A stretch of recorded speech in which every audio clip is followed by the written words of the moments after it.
Walt Disney's Winnie the Pooh. One fine autumn day, Winnie the Pooh sat on a log in front of his house in the 100-acre wood. Something seemed wrong. Instead of his usual smile, Pooh Bear was wearing a frown and scratching his head. "Oh, think. Whatever can be wrong?" said Pooh, who was a bear of little brain, so thinking was sometimes hard for him. Beside him lay 4 of his honey pots, and all of them were empty. That's it. I'm hungry, but I have eaten all my honey. Oh, bother, sighed Pooh, wandering back inside his house. Noisily pulling more empty jars out of the cupboard, Pooh stuck his paw in one of them. "Oh, there's a bit left in this one, but hardly enough for a hungry bear like me," he said as he licked off the honey. Just as his tummy began to rumble with hunger, Pooh heard a buzzing sound. Turning around, he saw a bee flying in through the window. A bee, thought Pooh Bear. Now, what do bees do? They make honey.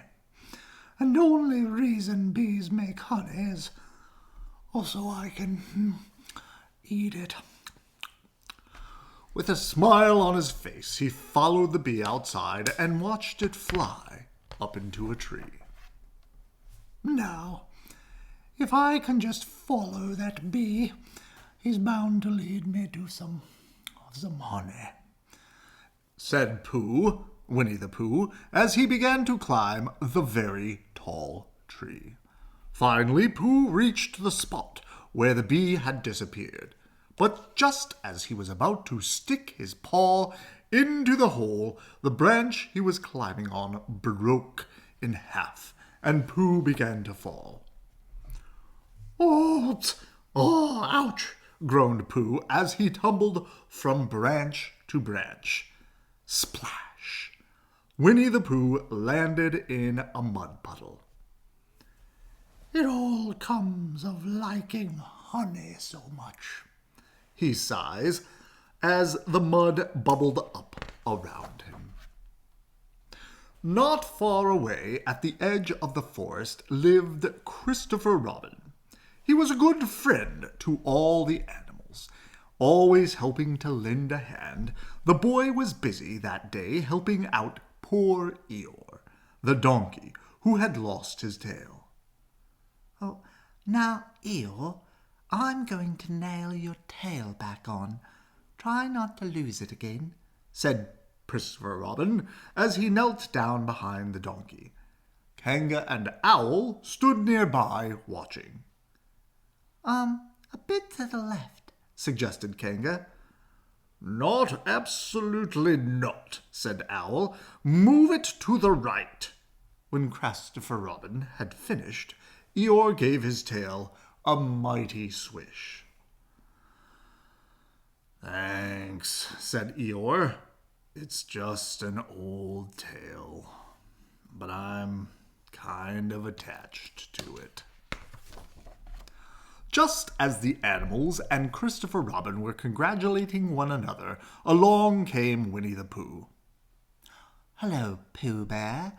What have you been up to now?" asked Christopher Robin, looking down at his muddy friend. "Oh, hello, Christopher Robin. I was just wondering, just thinking about whether you had such a thing as a balloon." Christopher Robin was puzzled. What do you want a balloon for?" he asked. Winnie the Pooh looked around and whispered, "Honey." "But you don't get honey with a balloon," Christopher Robin pointed out. "I do," insisted Pooh as Christopher Robin went to get a balloon. Pooh Pooh rolled over and over in another puddle until he was completely covered with mud. Then he took the balloon from Christopher Robin and began floating slowly upward. I'll be able to reach the bee's nest with this, he explained. But the bees will see you, shouted Christopher Robin. Yes, but with this mud all over me, they'll think I'm a little black rain cloud, laughed Winnie the Pooh as he floated higher and higher. Christopher Robin followed along below as the breeze blew Pooh Bear toward the honey tree. When he drifted close enough to the hole, he reached in and pulled out a paw full of honey.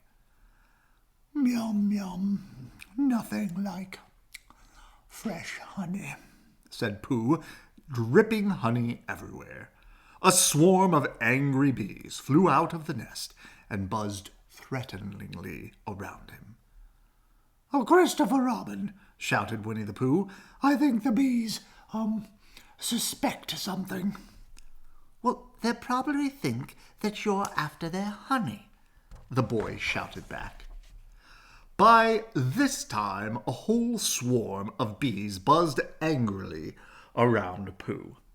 Christopher Robin, I have come to the conclusion that these are not the right sort of bees, said Pooh, slapping away the angry insects. No, not all a nice sort of bee, not at all, he proclaimed as a bee stung his nose. As Pooh perched himself unsteadily on top of the drifting balloon, the swarm of bees suddenly attacked. Soon Pooh heard a loud hissing noise as air began to escape from the balloon. Christopher Robin, called Winnie the Pooh, I think I will come down now. Don't worry, Pooh Bear, said the boy. Christopher Robin ran with outstretched arms and caught Pooh just before he reached the ground. Silly old bear, laughed the boy. Oh dear, sighed Pooh. If only I didn't like honey so much. But Winnie the Pooh was not one to give up easily.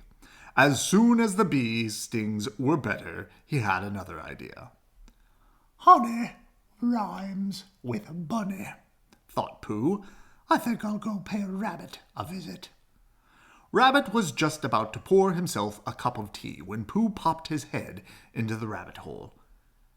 Anybody at home? He shouted. The startled rabbit spilled his tea. Oh, no, not Pooh, he thought in alarm. He'll eat me out of house and home. But Pooh kept calling, and Rabbit realized he couldn't avoid the hungry bear. How about lunch? How about lunch? Asked Rabbit. Thank you, Rabbit. I'm feeling a bit hungry, said Pooh, making himself at home. Rabbit brought out a jar of honey. Would you like some honey on your bread? He asked. Oh, don't bother about the bread. I'll just take a tiny helping of honey, said Winnie the Pooh, trying a napkin around his neck. Rabbit poured out a small helping of honey. Pooh's face fell when he saw the tiny golden dot. What's wrong? Asked Rabbit. Well, I did mean a somewhat larger tiny helping, Pooh admitted. Rabbit handed Pooh the jar.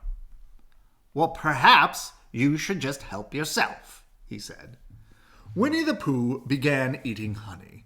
As soon as he finished one jar, he started on another. He ate and ate and ate until he was nearly covered with honey. Then he turned to Rabbit and said, Thank you so much. I think I'll be going now. Rabbit looked at Pooh's large tummy, which was now even larger than usual. You're sure you won't have any more? Pooh looked around at the empty jars. Is there any more? he asked. "No, there isn't," answered Rabbit, shaking Pooh's sticky paw. Licking his paw, Pooh started to leave. Suddenly, Rabbit heard a muffled shout. Help! I'm stuck. Sure enough, Pooh was wedged in the entrance to Rabbit's house. That's what happens when you eat too much, he said, giving Pooh a push from behind. No, replied Pooh. This is what happens when you make your door too small. Rabbit pushed and Pooh struggled, but he was still stuck. Pooh was wedged in the hole so tightly he didn't budge an inch. Finally, he began to yell for help. Soon, Owl arrived. Well, if it isn't Winnie the Pooh. Hello, Owl, replied Pooh. Are you, by any chance, stuck? Asked Owl. No. Just resting and thinking, that's all, replied the bear. Oh, yes, I'd say you were definitely in a tight spot, said Owl, taking a closer look. Back inside his house, Rabbit was staring at Pooh's rear end. Oh, dear. Oh, gracious. If I have to look at that thing for some time, I might as well make the best of it, he muttered. Rabbit placed branches on either side of Pooh's bottom and put a frame around it. A hunting trophy, he exclaimed, stepping back to admire his work. That night, Pooh was still wedged in the hole when a gopher stopped by. I hear there's an excavation problem here. My name's Gopher, and here's my card. What's the problem? I'm the problem, Sighed Pooh. I'm stuck in this doorway. Gopher dusted off the bear and tied a scarf around his head. Looks as if this may take several days, he said, opening his lunchbox. Several days, Gulped Pooh. What about meals? No, thanks. I've brought mine with me, replied the gopher as he began to eat. Later that night, Gopher realized it would be very difficult to unwedge Pooh. Staying only long enough to eat up the last few crumbs of his food, the gopher packed up and left. Oh, bother, yawned Pooh Bear. If only I didn't like honey so much. This never would have happened. When Christopher Robin learned of Pooh Bear's predicament, he came running to help. After much thought, the boy decided that the only solution was for Winnie the Pooh to lose weight. We're going to have to put you on a diet, Pooh, said Christopher Robin. And a diet means no honey, he declared firmly. Finally, as Rabbit was beginning to give up on ever using his front door again, Pooh began to budge. Christopher Robin, Kanga, and Eeyore tugged on Pooh from outside while Rabbit pushed from the inside. And with a heavy hee-ho, Pooh was free at last. Several days later, as Winnie the Pooh strolled through a 100-acre wood, a great wind lifted him right off his feet. Oh, gracious, I must have lost a lot of weight. I feel as light as a feather, said the surprised bear, and like a feather, Winnie the Pooh was swept up through the trees. It was a very blustery day, and the wind was blowing harder every minute. As he swirled above the ground, Pooh heard a familiar voice. Looking ahead, he saw his friend Piglet. Piglet, wait for me, shouted Pooh as he reached out and grabbed Piglet's scarf. Just then, a strong wind separated the two friends. As Pooh Bear went flying up toward the tree where Owl lived, Piglet hung onto a branch with all his might. Owl poked his head out of the door. Nice of you to drop in, Winnie the Pooh, he said. Oh, and I see you brought Piglet with you. Well, do come in. As Pooh and Piglet sat in Owl's house, they could feel the house swaying from side to side. Owl, in his rocking chair, didn't seem to notice. He was too busy telling them a long story about his relatives. I say, Owl, said Pooh, this house appears to be moving. Nonsense, declared Owl. This house is as solid as a rock. It'll take more than a little breeze to blow it away. Just as Owl said this, an enormous gust of wind blew the roof off. Owl's cupboard doors flew open, and plates and saucers came tumbling out. Before anyone could say a word, Pooh Bear, Piglet, and Owl were all blown out of the house. Pooh found his way home and hopped into his warm, snuggly bed. But the night was filled with strange noises. One of those noises had never been heard before. Pooh, being a bear of very little brain, decided to invite the new sound in. He gathered up his courage and his pop gun and went to the door. Winnie the Pooh opened the door and peered out cautiously. He couldn't see anything. But then, before he knew what had hit him, a large creature with black stripes bounced on top of him, knocking him over.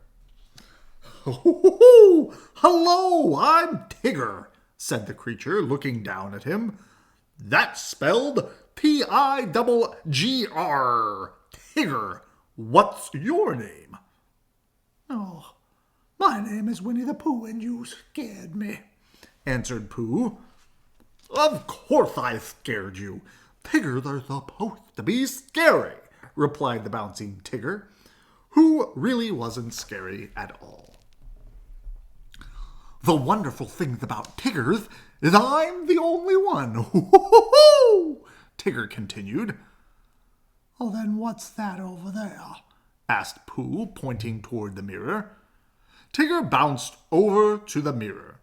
Whoa, what a funny-looking creature, he laughed, seeing his mirror image laughing. Tigger said, I'll teach that animal to laugh at me. He growled at the Tigger in the mirror, but when Tigger in the mirror growled back, Tigger became so frightened he bounced right out of Pooh's house. Pooh thought he should stay awake and keep watch for other strange creatures, like Huffalumps and Woozles. But he was so tired, he fell asleep. He had a very strange dream about honey, Heffalumps, and Woozles, and as he dreamed, a heavy rain began to fall. The strange dream soon turned into a nightmare, and just as he dreamed he was drowning in honey, Pooh Bear woke up and found himself in a puddle, but not of honey. There was water everywhere. Oh no, my honey, yelled Pooh. I mustn't let the water get in my honey jars. Pooh quickly carried all of his precious honey jars to safety up in the big tree above his house. The rain continued to fall, and the 100-acre wood got wetter and wetter until it turned into a huge lake. All of the climbing had made Pooh a bit hungry. I'll just have a little something, he said, as he poked his nose into one of the jars. While Pooh was busy eating honey, the water continued to rise all the way up to the branch where the bear sat. A sudden wave of water knocked Pooh over, headfirst into the honey jar. He was quite a sight with his legs kicking in the air. Floating nearby was Piglet, who was sailing on a kitchen chair. Is that you, Winnie the Pooh? Shouted Piglet. It's me, Piglet. Can you hear me? Piglet was too busy trying to get Pooh's attention to notice a waterfall up ahead. Both Pooh and Piglet cried out in alarm, but there was nothing they could do. They plunged down the roaring waterfall, tumbling over and over as they were tossed about by the falling water.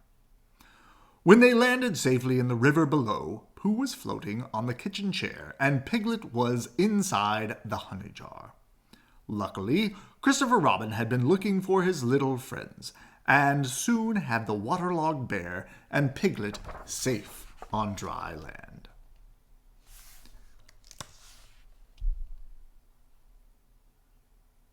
You rescued Piglet, Christopher Robin told Pooh. You are a hero. Once the flooded waters had receded, Christopher Robin had a hero party for Pooh.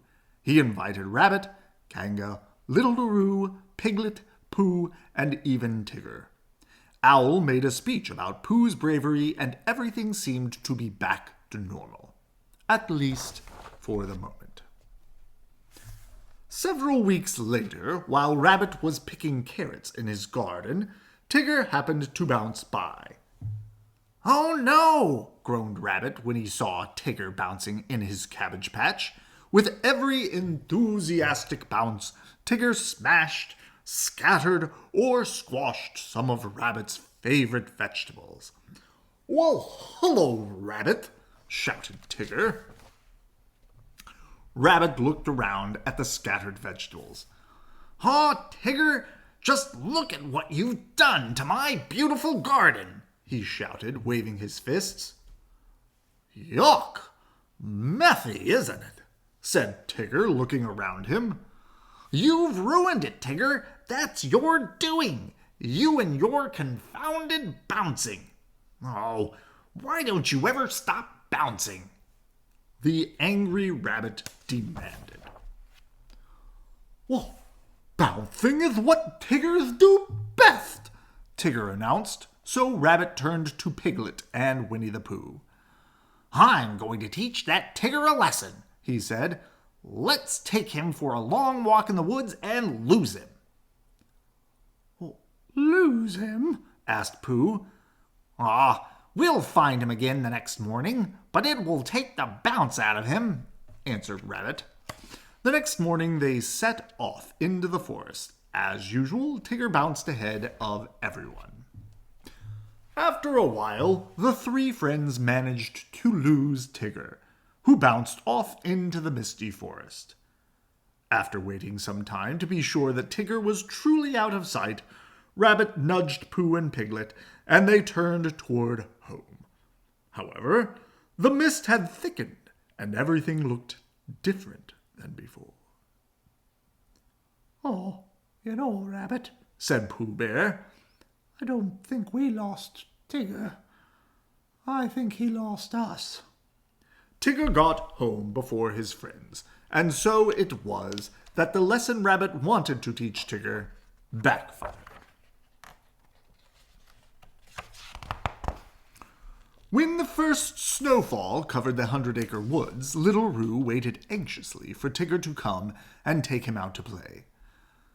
Now, you be careful, dear, said Roo's mother Kanga when Tigger arrived, and bring Roo home in time for his nap, she shouted as Tigger and Roo bounced off in the snow. Tigger and Roo reached the frozen pond. Well, can you ice skate, Tigger? asked Roo. Sure, ice skating is what Tiggers do best, bragged Tigger as he glided across the ice. Soon, Tigger was doing figure eights and even skating backwards while Roo cheered him on. Tigger began to make more daring moves. He was so busy showing off, he didn't even see Rabbit in front of him. Oh no, not you, screamed Rabbit as Tigger came spinning toward him out of control. Look out, shouted Tigger. Out of my way, I can't, as he banged right into Rabbit. Stop. Poor Rabbit was sent flying through a snowbank and into his own house. Yuck! Tigger hates. Yuck! Tiggers hate ice skating, said Tigger as he and Roo bounced into the woods. Can you climb a tree, Tigger? Asked Roo. Climb a tree? Why, that's what Tiggers do best. Only I don't climb trees, I bounce them. With Roo holding on to his shoulders, Tigger bounced from limb to limb of a tall tree. Higher and higher he bounced, until he was as high as he could go. The last bounce was too much for Roo, who fell off his friend's shoulders.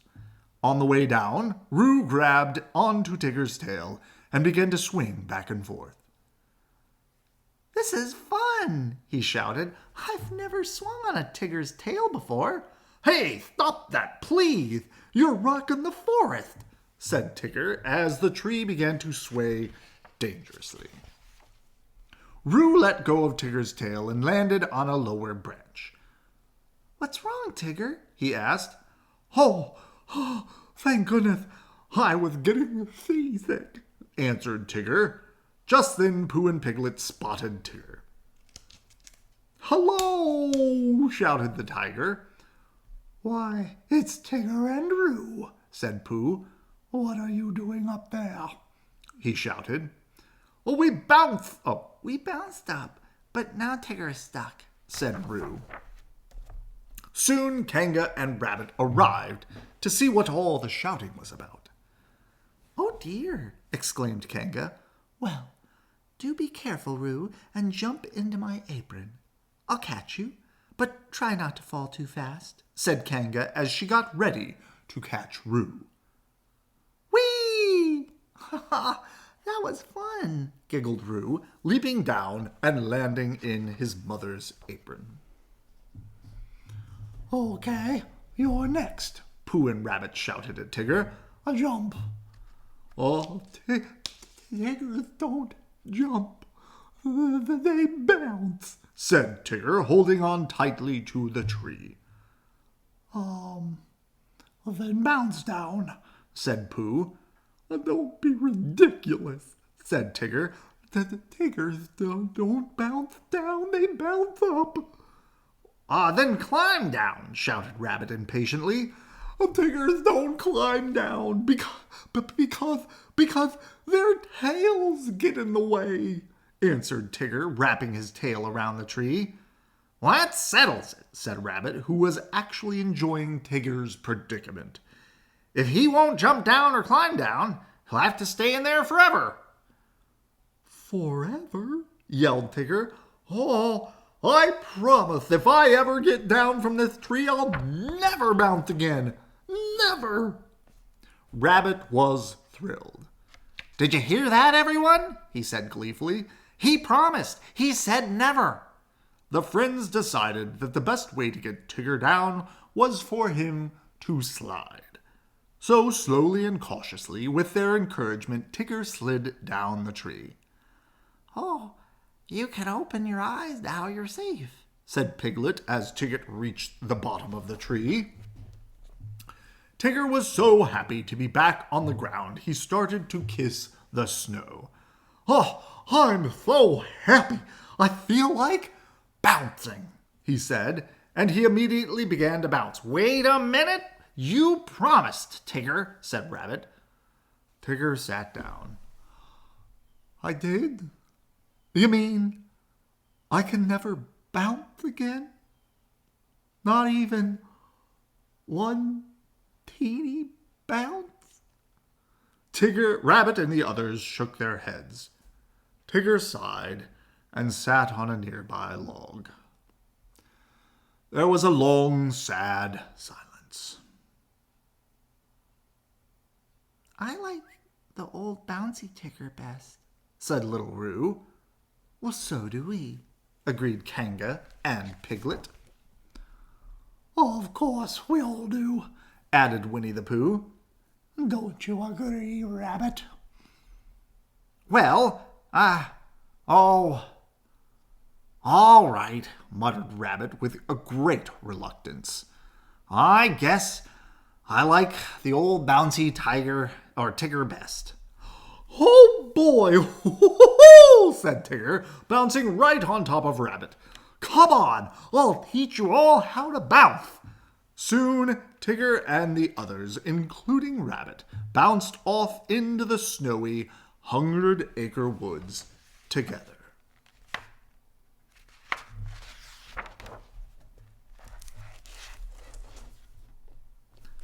Good night. I love you.